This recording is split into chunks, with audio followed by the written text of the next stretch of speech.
Santai, santai, santai, santai. Pengakuan Aan, ngeyel padahal sudah dilarang orang tua terbangkan balon udara berisi petasan. Polres Tulungagung telah menetapkan 7 tersangka ledakan petasan yang merusak rumah dan mobil Daihatsu Xenia di Dusun Bacang Desa Gandong Kecamatan Bandung Kabupaten Tulungagung, Jawa Timur. Para tersangka terdiri dari 5 anak di bawah umur dan 2 orang dewasa. Mereka sebelumnya yang menerbangkan balon udara dengan muatan petasan ukuran besar yang jatuh ke permukiman warga, Rabu, 2 April 2025, pagi.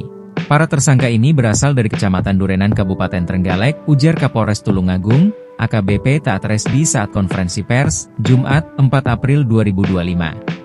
2 yang dewasa adalah Aan Alfiansyah 20 tahun dan M. Zidan Rafli 19 tahun, sedangkan yang di bawah umur adalah IKR 16 tahun, KAF 16 tahun, MRM 17 tahun, RRP 14 tahun, serta GWP 14 tahun. Aan, saat ditanya Kapolres Tulungagung mengaku panik saat tahu petasannya jatuh ke permukiman warga. Setelah tahu ledakan saya langsung pulang, sembunyi di rumah, ucap Aan di depan Kapolres, Jumat, 4 April 2025.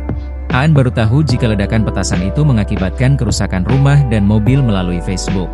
Menjelang siang masih di hari yang sama, sejumlah polisi datang menjemputnya ke rumah. Ia dan 6 orang lainnya sempat dimintai keterangan di Polsek Bandung, Polres Tulungagung. Saat proses pembuatan balon udara dan petasan, Aan mengaku sudah dilarang orang tuanya. Namun dia mengabaikan larangan itu dan tetap membuat balon udara dan petasan sesuai kesepakatan bersama. Aan juga mengaku mulai membuat balon udara pada Lebaran tahun 2023 dan 2024.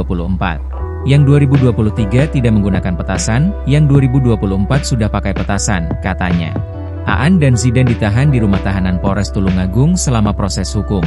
Sementara 5 tersangka di bawah umur dikenakan wajib lapor. Aan mengaku untuk membuat balon udara ini setiap anak patungan 100.000 sehingga terkumpul 700.000. Uang itu disepakati untuk membeli bahan pembuat balon udara dan bubuk petasan. Diketahui, ledakan petasan merusak rumah yang ditempati Harmudi 49 tahun dan mobil Daihatsu Xenia DK1643AB milik Mujadi 62 tahun pemudik asal Denpasar, Bali. Nilai kerugian material, baik kerusakan rumah dan kendaraan mencapai 100 juta, ungkap AKBP Taat Resdi. Download Tribun X sekarang, menghadirkan lokal menjadi Indonesia.